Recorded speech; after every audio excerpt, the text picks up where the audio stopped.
एक बार की बात है, एक बार एक अध्यापक एक संपन्न परिवार के शिष्य के साथ कहीं जा रहे थे। तो उस शिष्य को कुछ मजाक सूझी, क्योंकि उसको रास्ते में किसी गरीब मजदूर के जूते दिखाई दिए।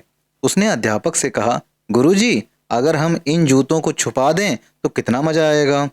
अब उसको तो मजाक सूझ रहा था, लेकिन गुरुजी ने कहा कि नहीं, गरीब इंसान के साथ इस तरह का भद्दा मजाक करना ठीक नहीं है। उसने कहा, क्यों ना हम इन जूतों में कुछ सिक्के डाल दें और देखें कि इसका इस गरीब मजदूर पर क्या प्रभाव पड़ता है। उन्होंने ऐसा ही किया। जैसे ही मजदूर अपना काम करके लौटा और उसने एक पाँव अपने जूते में डाला, तो उसको कुछ कठोर सा महसूस हुआ। उसने अंदर हाथ डाला तो उसको कुछ सिक्के दिखाई दिए। वह थोड़ा आश्चर्य में पड़ गया। आसपास किसी को देखा तो कोई भी दिखाई नहीं दिया। वापस उसने दूसरा पैर अपने जूते में डाला और वापस उसको उसमें कुछ सिक्के दिखाई दिए।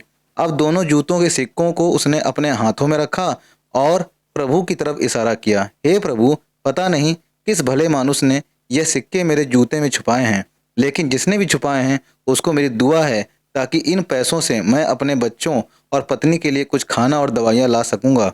और इतना बोलकर वह चला गया। इस बात को शिष्य और अध्यापक दोनों सुन रहे थे।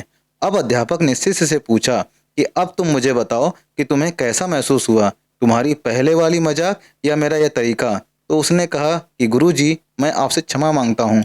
अब मुझे समझ आ गया है कि सच्ची खुशी किस चीज़ में है। जब हम किसी की मजाक उड़ाते हैं तो हमें कुछ पल का आनंद मिलता है, लेकिन इससे हमें बद्दुआ मिलती है। लेकिन अगर हम किसी की मुश्किल परिस्थिति में मदद करते हैं और जिसकी भी हम मदद करते हैं उसको भी नहीं पता कि हमने उसकी मदद की है, लेकिन अंदर ही अंदर हमें पता है कि हमने उस इंसान की मदद की है, यही सच्ची खुशी है। जब हम दूसरों को खुशी देते हैं तो हमें सच्ची खुशी मिलती है।